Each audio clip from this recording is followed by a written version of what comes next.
I'm Ann Baker, Telecare's President and CEO. At the end of each fiscal year, I am so honored to share with you some of the incredible work that's being done at Telecare and to showcase some of the creative ways we're rising to the challenge to meet the needs of a dramatically changing healthcare landscape. With over 2,500 staff and nearly 80 programs across 8 states, Telecare served more people than ever before. Last year, Telecare provided services to over 29,000 people, an increase of over 7,000 from the year before. In the area of health reform, you focused on 2 key priorities.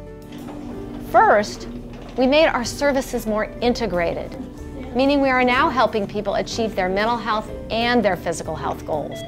This focus on integrated care is important because it's a critical component of health reform. But at Telecare, it's also important because it's a natural extension of our core beliefs. That recovery means honoring and tending to the needs of the whole person, body and soul.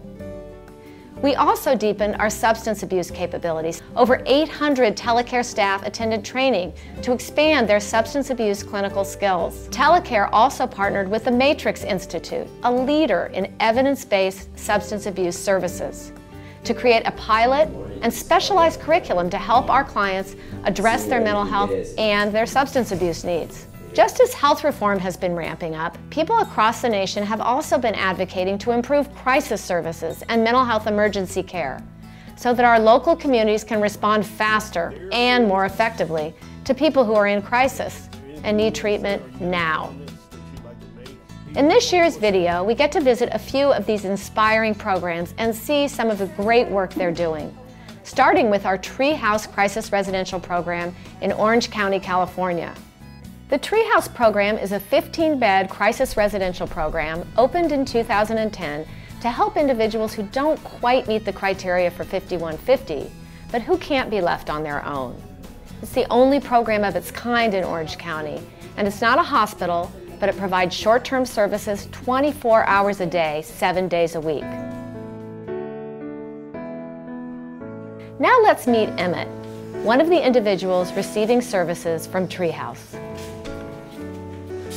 We were my first week out here, and my friend OD'd in a car sitting next to me. I was in the passenger seat. He ended up dying, and I kind of lost it after that. I went up on top of a bridge on the 405 and cut traffic off. Waited until the cops showed up, and I told the cops either they were going to shoot me or I was going to jump off this bridge.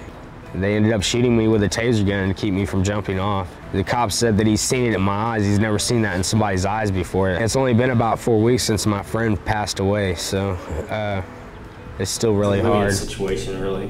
They got aggravated with it. 2 houses in less than a week. You know, I went from on top of a bridge and gonna jump and being tased by the police officers to being here and realizing that I had a life and I still could live. It's changed my life. It's gave me hope, and everybody's concerned and they want to hear what you're going through and they want to help, and that's the most important thing. Pete is the administrator of Treehouse. So they get group on a daily basis. They get to see a psychiatrist within the first 24 hours, counseling, linking them back up with a care coordinator from an agency they might not have been in touch with, or maybe reconnecting them with a family member. And they get assistance with case management, so assistance with discharge planning and coordination and linkage with other maybe county agencies or other Telecare agencies within Orange County. They basically get that hand up, that little helping hand that they need. There's always been that gray area between people who are not holdable, not meeting that criteria for hospitalization, yet they just can't be left to their own devices. They need that help, and it's always been a gray area. And so we fill the void. We've been referred to as, 5149 and a half, so we're almost 5150, but we're not 100% 5150. Yeah. Everything's not perfect, my life's not perfect. And I don't know if it will ever be perfect, but to this day, I no longer want to die, and I think that's the most important thing. For me, this place has changed my life, and it still is changing my life, you know, because I have a second chance. One of the unique features inside the Treehouse facility is this tree, where individuals, upon completion of their stay, post a short note or a few thoughts, sharing their hopes and dreams, reflections of their stay, or thoughts for future peers who may come to the Treehouse.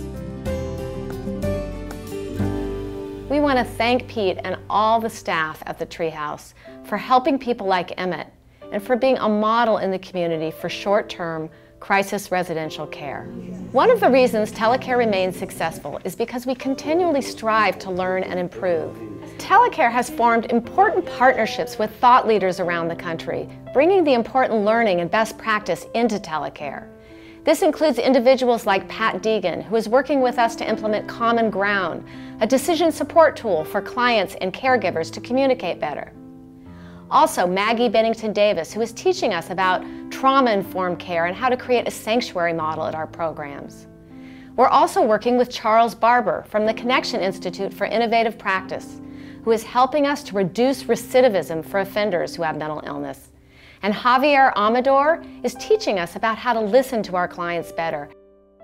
In listening to our customers, our clients, and the communities we serve, we've seen a growing need for programs that outreach and engage people with untreated mental illness, who will not or cannot seek out and accept treatment for their mental health needs.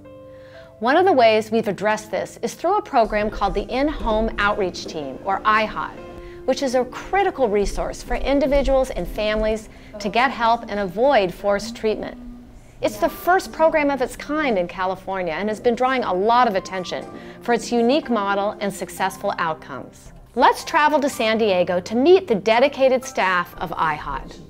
We'll start by going out in the field with Sarah, a PSC2, as she goes out to check on Mary, one of her former clients who has graduated from the program and is doing incredibly well. We're going to see Mary, and she actually is a former participant of mine, and when I met her she was in crisis mode. The lady was really in distress and was going in and out of the hospitals quite a few times.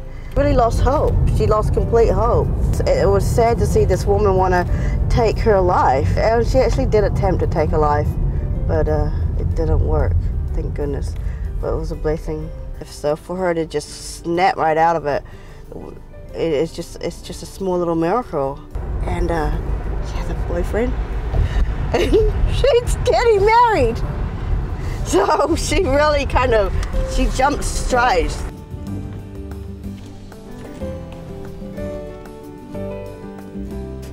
Knock, knock. I haven't seen you in a while. I know. Hey. Let's make some tea. Okay. Well, I was 57. Over here. I lived in a shelter for a month. I was homeless for a couple of weeks. I used to sit up in all-night coffee shops. They started closing down at 2 a.m. and I just started going down to Ralph's underground parking, and they had some furniture down there, and I would just stay there till the morning. It was cold. I was very cold. I was scared. I was still ill, though. I still had some delusions going on in my head. The thing about it was I didn't realize I needed help. It took me a while to come to, so to speak, and to realize that I needed a lot of help. I give IHOT about 80% credit.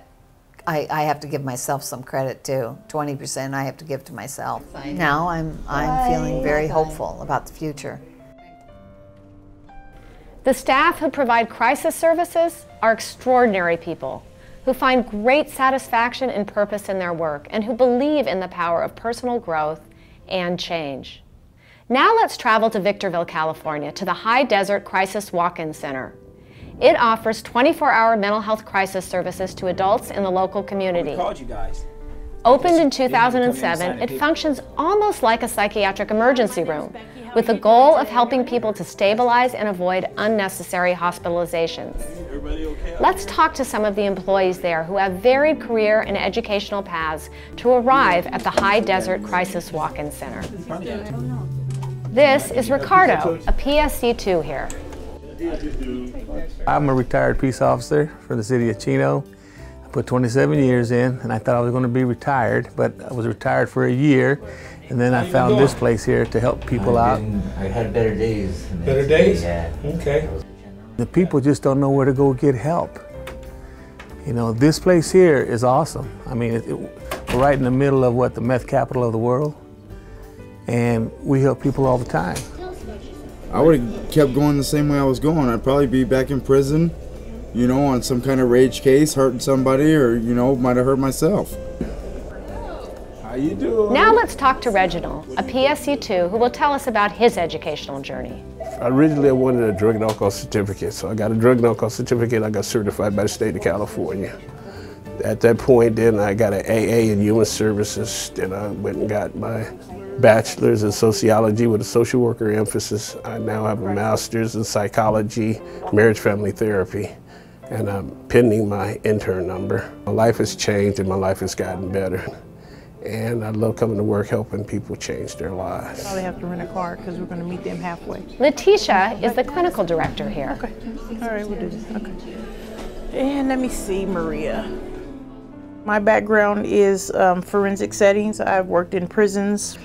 When I came to Telecare, I started as a registry nurse and I worked on the floor. Within a year, I was team lead, and with a year of that, I became the clinical director. Sandy's out, I was acting administrator. And when I'm here, it gets me all kind of, it's amazing to see the transformation of the people that come in here. I've seen people come in here crying and desperate, and my life is over, I don't know what to do, I have no other recourses in life. It'd be easier for me not to be here. And see them walk out smiling. Thank you, I appreciate you. It's the greatest feeling in the world for me. And, okay. But I know we have made an impact on a lot of people. We average about 400 clients a month. So I think without us being here, the hospital rates will go through the roof. I mean, I can show you statistics of what we have done. When I first started here in '07, we might have written 15, 20 holds a month.